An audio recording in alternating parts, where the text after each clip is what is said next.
Hey everyone, welcome back to my YouTube channel. जो लोग नए हैं मेरे चैनल पे तो मैं बता दूं, I am Shweta Jaiswal, a nursing officer and I am here to guide you on anything or everything about nurses.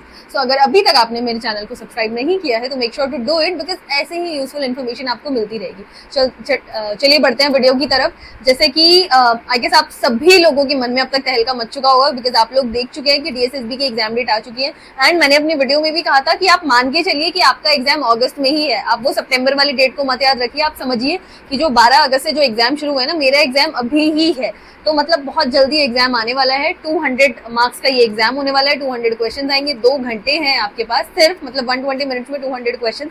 काफी ज्यादा ट्रिकी होने वाला है एंड जो इसके नॉन नर्सिंग सब्जेक्ट है सबके सब वो तो अलग ही है. मैं आपको टाइम मैनेजमेंट वाली चीजें भी बताऊंगी. फिलहाल मैं जो आपकी हेल्प करना चाहती हूँ, मुझसे बहुत सारे लोग पूछ रहे थे अबाउट नॉन नर्सिंग सब्जेक्ट. मतलब अब वो लोग बिल्कुल केओस में आ गए हैं कि हमने नर्सिंग तो पढ़ रखा है बट हमने नॉन नर्सिंग नहीं किया है, तो अब हम वो लास्ट में कम दिनों में 10-15 दिन में अब हम कहाँ से करें. मैंने एक वीडियो भी बनाया था जिसमें I told you about PR Yadav volume 3 जो भी मेरे पास है. तो मैं चाहती थी कि अगर इफ यू आर कंफ्यूज्ड कि मैं हम उसको ले या नहीं ले, काफी सारे क्वेरीज थी उस बुक के बारे में, तो आज मैं ये PR यादव की वॉल्यूम 3 इसका एक कंप्लीट रिव्यू देने वाली हूँ आप सभी को कि आप लोगों को पता हो, if you want to really buy it, तो आपको पता हो कि इसमें आपको क्या क्या चीजें मिलने वाली हैं, प्लस क्या ये आपके लिए सही है या नहीं. बिकॉज देखो, जरूरी नहीं है अगर कोई बुक मुझे अच्छी लग रही हो तो वो आपको भी लगेगी, आपको अच्छी लग रही है तो मुझे भी लगे. बिकॉज हर किसी का समझने का लेवल अलग अलग होता है, हर किसी की कैपेसिटी अलग अलग है, हर किसी ने पढ़ा अलग अलग है. तो उन सब चीजों के बेसिस पर ऑब्वियसली हमारी प्रेफरेंसेस ऑफ बुक भी अलग अलग हो सकती हैं. तो मैं यहाँ पे वॉल्यूम 3 PR यादव की बात कर रही हूँ. That is specifically for non nursing subject, for all the non nursing subject. देखो, एक तो इसका फायदा ये हो गया कि इसमें सारे नॉन नर्सिंग सब्जेक्ट है. मतलब आपको कहीं और जाने की जरूरत नहीं पड़ेगी. अगर आप लोग सिलेबस से अवेयर हैं तो आपको पता ही होगा कि 20 मार्क्स की हिंदी इंग्लिश, मतलब लैंग्वेज में दोनों सब्जेक्ट हिंदी और इंग्लिश, फिर GK भी आपका आता है, फिर मैथ्स भी आता है, फिर रीजनिंग भी आता है. मतलब 5 सब्जेक्ट हैं. तो इन सब्जेक्ट्स को हम कहाँ से करें, सब लोगों को कंफ्यूजन होती है. देखो, यूट्यूब से सब कुछ पढ़ना is not possible. Let me be very very honest, उतना पॉसिबल नहीं हो पाता है कि आप एक एक चीज को यूट्यूब से देखो. एंड जो बुक से जितनी अच्छी पढ़ाई होती है उतनी अच्छी और किसी चीज से नहीं होती. मुझे भी पर्सनली ऐसा ही लगता है. फॉर सम टॉपिक्स जिसको जो आप नहीं समझ पा रहे हो, जिसका आपको इजी एक्सप्लेनेशन चाहिए, तो obviously you can refer YouTube, है ना. और अगर लास्ट मोमेंट है, अब कुछ और नहीं हो रहा है, तो आप यूट्यूब की हेल्प ले सकते हो. अदरवाइज अगर आप बुक की तरफ जाना चाहते हो तो this is the best book जो कि मुझको लगी एंड काफी लोगों को लगी. बट मैं आपको आज एक इसका कंप्लीट रिव्यू देना चाहती हूँ कि इस बुक में क्या है, प्लस आप इससे क्या एक्सपेक्ट कर सकते हो. देखो, एक तो मैं एक पहली चीज बताऊंगी कि इस बुक में आपको मिल जाते हैं सारे के सारे सब्जेक्ट में हमारे पास क्या होगा, हमारे पास होगा मैथ्स, हमारे पास होगा रीजनिंग, हमारे पास होगा GK और कंप्यूटर के भी काफी क्वेश्चंस हैं, फिर है हिंदी और फिर है इंग्लिश. अब मैं आपको बुक भी दिखाती हूँ थोड़ा सा. अब देखो, मैथ्स की बात करूं, अगर मैं इसकी मैथ्स की बात करूं तो देखो ये सारे के सारे इन्होंने सारे के सारे टॉपिक्स इसमें दिए हुए हैं, जिसमें नंबर सिस्टम है, स्क्वायर रूट है, क्यूब रूट है, सिंप्लीफिकेशन है, टाइम डिस्टेंस, मतलब सब कुछ सारे टॉपिक्स हैं. एंड रीजनिंग की अगर मैं बात करूं तो भी इन्होंने ऑलमोस्ट सारे टॉपिक्स दिए हैं. जनरल नॉलेज, देखो एक चीज मैं आप लोगों को बोल देना चाहती हूँ कि अगर आप GK एक्सपेक्ट कर रहे हैं तो GK बहुत ज्यादा वास्ट होती है. देखो, मैथ्स, हिंदी, इंग्लिश के तो कुछ लिमिटेड ही टॉपिक्स हैं जिस पर से क्वेश्चन आते हैं, बट GK तो एक भंडार है ज्ञान का, तो कहीं से भी क्वेश्चन पूछ सकते हैं. तो अगर आप कोई भी बुक ले लोगे, मान लो आपने कोई अरिहंत की बुक ले ली या कोई ल्यूसेंट की ही बुक ले ली, तो जरूरी नहीं है पूरा पेपर उसी से ही आए. तो GK से प्लीज आप बहुत ज्यादा ऐसे वो मत कीजिएगा कि इसमें से तो आया ही नहीं, इसमें से तो आया नहीं. GK बहुत वास्ट है. तो दैट डिपेंड्स कि आपने क्या पढ़ा है और क्वेश्चन कहाँ से आते हैं. तो मैं GK को कंसीडर ना करके यहाँ पे और बाकी सब्जेक्ट्स को कंसीडर करके आपको चीजें बताना चाहती हूँ. देखो, अगर मैं मैथ्स और रीजनिंग की बात करूँ, टॉपिक्स सारे हैं इसके अंदर, टॉपिक्स में आपको कोई भी प्रॉब्लम नहीं रहेगी. सबसे पहले मैथ्स को ही खोल लेते हैं. जो मैथ्स है, जैसे मान लो ये पहला टॉपिक है, इसमें नंबर सिस्टम, तो इसमें एक अच्छा खासा एक्सप्लेनेशन आपको यहाँ पे मिल जाएगा जिसमें सारी चीजें इन्होंने बताई हुई हैं कि मतलब नंबर सिस्टम के कुछ फॉर्मूले, जो बेसिक फॉर्मूलेज हैं वो भी इन्होंने बताए हुए हैं, है ना. और इन्होंने रिमाइंडर थ्योरम्स, मतलब फॉर्मूलेज, थ्योरम्स, काफी चीजें जो भी हमको हेल्पफुल होती हैं क्वेश्चन सॉल्व करने में, वो सब कुछ इसमें दिया हुआ है. इसके बाद इन्होंने उसके बाद जो क्या किया हुआ है, ऑब्वियसली PR यादव है तो PYQ तो ये लोग डालेंगे. फिर इन्होंने डाले हैं PYQ. देखो ये जैसे कि आपको दिख रहे हैं, ये RRB में आया हुआ है, ये RRB में आया हुआ है, ये भी DSSB का क्वेश्चन है. तो नंबर सिस्टम से लेकर जितने भी हमारे PYQ हैं वो इसमें दिए हुए हैं. PYQ के बाद इसके बाद इन्होंने हमें प्रैक्टिस क्वेश्चंस भी दिए हुए हैं जो बुक के अपने हैं ऑफ कोर्स. तो ये रहे हमारे प्रैक्टिस क्वेश्चन, ठीक है, ऐसे करके इसमें दिया हुआ है. एंड मैथ्स का पोर्शन तो मुझे काफी ज्यादा सफिशिएंट लगा इसमें, to be very honest. Also काफी अच्छे से इन्होंने सब क्वेश्चंस के सोल्यूशन भी दिए हुए हैं. अब जैसे जो PYQ है तो इसका सोल्यूशन तो साथ साथ ही आपको दिया हुआ है, जैसे कि दिख रहा है आपको. जो प्रैक्टिस है तो काफी अच्छा है कि आप इसको प्रैक्टिस करो, आप आंसर निकालो. अगर आपसे नहीं निकल रहा है तब आप पीछे इनके सोल्यूशन वाले पोर्शन में देखो तो इन्होंने यहाँ पे सोल्यूशन दिए हुए. तो मैथ्स का तो इसमें काफी अच्छा है। ऐसे ही नेक्स्ट ये एलसीएम एचसीएफ ले लो, पहले सारे फॉर्मुलेज दिए हुए हैं, देखिए सारे फॉर्मुलेज है, फिर इसमें पीवाईक्यू दिए हुए, फिर इसमें प्रैक्टिस क्वेश्चन दिए हुए। ऐसे ही नेक्स्ट सब में है। ऐसे ही तो मतलब अगर मैं कहूँ मैथ से आप अच्छी एक्सपेक्टेशन रख सकते हैं इस बुक से, क्योंकि उसमें फॉर्मुलेज दिए हुए हैं और उसके बाद पीवाईक्यूज दिए हुए हैं और उसके बाद फिर प्रैक्टिस पेपर्स दिए हुए हैं।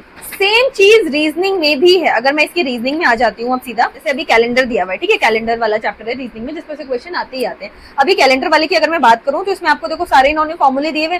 देखो रीजनिंग में ऐसा बहुत ज्यादा फॉर्मूले नहीं होते हैं, बट कुछ कंसेप्ट होते हैं जो इसमें दिए हुए हैं क्वाइट गुड वे, ठीक है। अब ये देखो ये इन्होंने सारे, ये देखिए ये इन्होंने सारे पूरे कंसेप्ट्स दिए हुए हैं। इसके बाद ये देखिए भी कंसेप्ट है, फिर इसके बाद इन्होंने दिए हुए पीवाईक्यू। देखिए ये डीएसएसबी पीएचएन एग्जाम में आया हुआ है, यूपी एनएचएम में आया हुआ है, आरआरबी में आया है, और इनके साथ साथ आपको इसके सोल्यूशन भी दिए हुए हैं। तो ये एक अच्छी चीज है कि अगर आप नहीं सॉल्व कर पा रहे हो तो आप सोल्यूशन से हेल्प ले सकते हो। इसके बाद अब नेक्स्ट चैप्टर देख लेते हैं रीजनिंग का। कोडिंग डिकोडिंग भी इन्होंने दिया हुआ है, देखो अच्छे से इन्होंने बताया हुआ है। मैथ्स और रीजनिंग तो मुझे इसका काफी अच्छा लगा। फिर बात आ जाए, जैसे कि मैंने कहा, इसके बाद हम बात कर लेते हैं जीके की। जीके देखो जीके मैंने आपको पहले कहा जीके काफी ज्यादा वास्ट है, तो जीके से आप बहुत ज्यादा चीजें एक्सपेक्ट ना करिए, क्योंकि बहुत सारी चीजें उसमें पढ़ने के लिए। इतनी पतली सी बुक में क्या क्या ही आ जाएगा, राइट। तो जीके तो उतनी ज्यादा वास्ट नहीं है, बट हाँ क्योंकि आजकल कंप्यूटर के भी क्वेश्चन आने के चांसेस हैं, आजकल एग्जाम्स में पूछे जाते हैं, तो कंप्यूटर के लिए सफिशिएंट इन्होंने चीजें दी हुई है।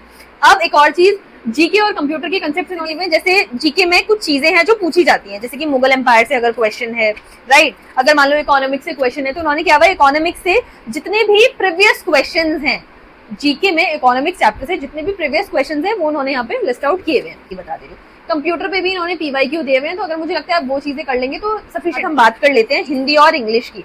देखो हिंदी और इंग्लिश की अगर आप बात कर रहे हो तो if you are one who is like aware of the basic things, तो आपके लिए ये बुक सही रहेगी। इससे आप इंग्लिश पढ़ सकते हो, क्योंकि इंग्लिश के इसमें बहुत ज्यादा अच्छे से मतलब एक्सप्लेनेशंस नहीं दी गई है। इंग्लिश में आपको ये देखो कॉम्प्रिहेंशन से स्टार्ट किया हुआ है, ये शायद प्रीवियस ईयर्स का ही कॉम्प्रिहेंशन है। तो कॉम्प्रिहेंशन में तो आपको क्या ही एक्सप्लेनेशन मिलेगा, इसमें तो कुछ सीखने की जरूरत नहीं है, तो हमको पता ही होता है। तो ये हो गया कॉम्प्रिहेंशन, ठीक है। अब ये है एरर इन सेंटेंस। अब ये वाली जो कुछ चीजें हैं इसमें इन्होंने बहुत ज्यादा एक्सप्लेनेशन नहीं दिया हुआ है। आई गेस ये थोड़ी सी और बेटर हो सकती थी अगर इसमें हमें थोड़ा सा एक्सप्लेनेशन भी मिल जाता तो। अब इसके बाद देखो सिनोनिम्स। तो सिनोनिम्स में इन्होंने अच्छे खासे एग्जाम्पल दिए हुए हैं, जिसमें इन्होंने हमें सिनोनिम्स के साथ भी बताया हुआ है। सिनोनिम्स के बाद हम नेक्स्ट टॉपिक पे आ जाते हैं, ये है ऑपोजिट वर्ड। एंटोनिम्स भी इन्होंने खूब सारे दिए हुए हैं, तो हम पढ़ सकते हैं, सफिशिएंट है। इसके बाद अब देखिए इडियम्स। इडियम्स में भी कुछ याद, मतलब कुछ समझने वाली जरूरत नहीं है, वो रटने वाली चीजें होती है कि इस इडियम का मीनिंग है, इस इडियम का मीनिंग है, तो ये भी आपको याद करना पड़ेगा। इसके बाद प्रीपोजिशंस। हाँ, प्रीपोजिशन से थोड़ा सा आपको एक्सप्लेन कर सकते थे कि ये वाला प्रीपोजिशन कहाँ यूज होता है, ये वाला कहाँ, बट इन्होंने नहीं किया हुआ है। इन्होंने सिर्फ आंसर्स ही दिए हुए हैं, तो आपको इसी से ही समझना पड़ेगा। आर्टिकल्स में भी ऐसे ही है, ठीक है। इसके बाद टेंसेस। टेंसेस भी मुझे थोड़ा सा लगा कि ये लोग थोड़ा सा और एक्सप्लेन कर सकते थे, जिससे आप लोगों को समझने में हेल्प मिले। इन्होंने क्या किया हुआ है, प्रीपोजिशंस, आर्टिकल्स और टेंसेस, ये कुछ चैप्टर्स ऐसे हैं, ये मुझे लगा कि इनकी थोड़ी बहुत एक्सप्लेनेशन जरूरत होती है for a person who is aware of the formulas quite well. जिसको पता है उसके लिए ये बुक बहुत अच्छी है। तो if you are the one जिसको मतलब जिसकी हिंदी, इंग्लिश, मैथ्स, रीजनिंग में तो फॉर्मुलेज दिए हुए इन्होंने, but if you are the one जिसकी बाकी सब्जेक्ट में पकड़ ठीक ठाक है, तो you can literally go for the book. क्योंकि अगर आप इसको कर लेते हो ना, सिर्फ अगर आप इस बुक को कर लोगे, तो जीके का सेक्शन छोड़ दो, जीके की मैं बात नहीं कर रही हूँ, अदरवाइज इसका जो कंटेंट है that is sufficient for you to gain good marks. Hindi की बात कर लेती हूँ मैं, इंग्लिश भी मुझे लगता है उतना ज्यादा टॉर्चरिंग सब्जेक्ट नहीं है। हिंदी थोड़ा मुश्किल हो जाता है, क्योंकि बिल्कुल एकदम सॉलिड वाली, जिसको बोलते हैं ना एकदम ट्रू हिंदी आती है, हिंदी में दिक्कत होती है। देखो हिंदी की अगर मैं बात करूँ तो उन्होंने हिंदी में एक्सप्लेनेशन हमको दिया हुआ है। अब जैसे देखो ये विराम चिन्ह वाला चैप्टर है, तो विराम चिन्ह में इन्होंने बताया हुआ है कि अल्प विराम, थोड़ा सा रुकना, अर्ध विराम, ऐसा तो दिया हुआ है, थोड़ा सा एक्सप्लेनेशन दिया हुआ है। इसके बाद आपको इसके क्वेश्चन दिए हुए, वर्तनी संबंधी में आपको क्वेश्चन दिए हुए। अब मैंने देखा इसमें जो संधि विच्छेद वाला, ये देखिए संज्ञा सर्वनाम में भी इन्होंने अच्छे खासे एक्सप्लेन दिए हुए हैं, तत्सम तद्भव पे भी इन्होंने एक्सप्लेनेशन दिया हुआ है। तो हिंदी भी इन्होंने समझाई हुई है। संधि विच्छेद पर भी देखिए आपको अच्छा खासा एक एक्सप्लेनेशन दिया हुआ है, स्वर संधि भी अलग से बताई हुई है, उपसर्ग प्रत्यय के बारे में भी बताया हुआ। तो अगर आप सिर्फ इसको भी कर लेते हो तो बेसिकली आपके लिए सही रहेगा। इसके बाद आपको पीवाईक्यू मिलेंगे। तो basically moral of the story की जो पीआर यादव का जो नॉन नर्सिंग में जो मैथ्स एंड रीजनिंग है, मैथ्स एंड रीजनिंग में इन्होंने बहुत अच्छे से हर एक टॉपिक को समझाया हुआ है। उसके बाद इन्होंने पीवाईक्यू दिए हुए, उसके बाद इन्होंने प्रैक्टिस सेट्स भी दिए हुए हैं, तो वो तो सफिशिएंट है। के लिए तो किसी भी एक सिंगल बुक पर रिलाई करना इज बेवकूफी, वो तो छोड़ ही दो। कंप्यूटर के सफिशिएंट क्वेश्चंस हैं, क्योंकि कुछ ही रिपीटेड क्वेश्चंस हैं जो पूछे जाते हैं, वो इसमें दिए हुए हैं, पीवाईक्यू वो सफिशिएंट है। इसके बाद बात करते हैं हम हिंदी और इंग्लिश की। अगर मैं हिंदी की भी बात करूं तो हिंदी में भी इन्होंने पीवाईक्यू ही दिए हुए हैं। आज सच कोई बहुत अच्छे नए क्वेश्चंस नहीं दिए हुए, पीवाईक्यू हैं। बट अगर आप PYQs भी कर लोगे तो वो भी सफिशिएंट है, क्योंकि अगर आप इनके भी PYQ कर रहे हो प्लस आप सारे DSSB के भी PYQ कर लो तो वो बहुत है। अभी उतना ज्यादा टाइम भी नहीं है। अगर इंग्लिश की मैं बात करूं तो इंग्लिश में इसमें थोड़े फॉर्मूलाज की कमी है, जैसे टेंसेज में थोड़ा एक्सप्लेनेशन हो सकता था, आर्टिकल्स में थोड़ा एक्सप्लेनेशन हो सकता था, प्रीपोजिशंस में भी थोड़ा एक्सप्लेन और किया जा सकता था। बाकी कुछ चीजें तो एडियम, सिनोनिम, एंटोनिम्स, इन्होंने पूरा टेबल बना के इन्होंने चीजें दी हुई हैं, लाइक कुछ एंटोनिम्स भी आपको दिए हुए हैं, कुछ सिनोनिम्स भी आपको दिए हुए हैं, तो आप अगर आप वो याद कर लोगे तो काफी हद तक आप चीजें कवर कर लोगे, तो आपकी अच्छी खासी प्रिपरेशन हो जाएगी। But if you are the one जिनको चाहिए कि नहीं हमें तो बहुत ही अच्छा एक्सप्लेनेशन चाहिए, इंग्लिश हमें बिल्कुल टिप्पे लग रही है, तो डेफिनेटली फॉर इंग्लिश पोर्शन मैं थोड़ा सा इस बुक का बोलूंगी कि काफी ज्यादा टिप्पे दिया हुआ है, बहुत अच्छी कोई एक्सप्लेनेशन नहीं दी हुई इंग्लिश के लिए। बाकी हिंदी भी ठीक ठाक दी हुई है, मैथ्स एंड रीजनिंग तो काफी अच्छी दी हुई है, कंप्यूटर भी दिया हुआ है। So for that reason this book is a thumbs up. तो अगर आप देख लीजिए कि आपकी प्रायोरिटी, प्लस इसके साथ साथ आपको जो भी आपके DSSB के PYQs हैं वो आपको जरूर करने हैं, वो बहुत मस्ट है, क्योंकि इतने सारे क्वेश्चंस, देखो पिछली बार भी जब एग्जाम हुआ था तो काफी सेट्स में हुआ था, मतलब एक दिन में 3 बार एग्जाम हो रहा है, 3 दिन तक एग्जाम हो रहा है, तो काफी सेट्स हैं, तो काफी ज्यादा पेपर्स उसके अवेलेबल भी हैं। अगर आपको लग रहा है कि आप कहाँ से खरीदो या कहाँ से देखो तो पैसे खर्च करने की जरूरत नहीं है, मेरे टेलीग्राम का लिंक आपको डिस्क्रिप्शन में मिल जाएगा, वहां से जाना, आपको सारे PYQ मिल जाएंगे, पिन है। प्लस मेरे उस टेलीग्राम में बहुत अच्छे अच्छे नोट्स भी हैं for nursing subject and for non nursing too, जो मैं डेली शेयर करती हूँ। एंड मैं इंस्टाग्राम पे बहुत बुलेटिन पॉइंट्स बहुत अच्छे अच्छे शेयर करती हूँ, जिनको मैं खुद भी पर्सनली पढ़ती हूँ whenever I am free, whenever I am having my phone in my hand, और व्हेनेवर आई एम ट्रैवलिंग।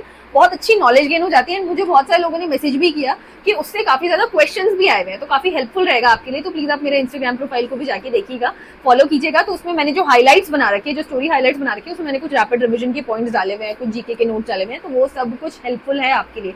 देखो अभी आपको बिल्कुल स्ट्रेट पढ़ना है और पढ़ना ही पढ़ना है, जितना ज्यादा टाइम दे सको। नॉन नर्सिंग को भी आपको इक्वली इंपॉर्टेंस देनी है, बिकॉज 100 नंबर की ही वो है, 100 नंबर की वो है। एंड एक चीज याद रखना, नर्सिंग हर कोई कर रहा है, नर्सिंग वही नर्सिंग है जो हमेशा आ रही है, वही बुक्स है जो आप पढ़ रहे हो, बट नॉन नर्सिंग पे लोगों की पकड़ अच्छी नहीं होती और वहीं पे आपके मार्क्स डूब जाते हैं। तो एक बहुत अच्छा गोल्डन अपॉर्चुनिटी है इन दिनों में, अगर आप नॉन नर्सिंग को भी अच्छे से कवर कर लोगे, नर्सिंग तो आप पढ़ ही रहे हो, तो बहुत ज्यादा चांसेस हो जाते हैं आपके सिलेक्शन की। बहुत जल्दी वीडियो आने वाला है जिसमें मैं कट ऑफ का भी एक अंदाजा दूंगी, प्लस आप कितनी सेफ स्कोरिंग कर सकते हैं वो भी मैं आपको बताऊंगी। चलो मिलते हैं नेक्स्ट वीडियो में, तब तक के लिए अपना ध्यान रखिए, बहुत सारा पढ़ते रहिए, बिल्कुल डेडिकेटेड रहिए, मोटिवेटेड रहिए, एंड मिलते हैं नेक्स्ट वीडियो में। Bye bye, thanks for watching.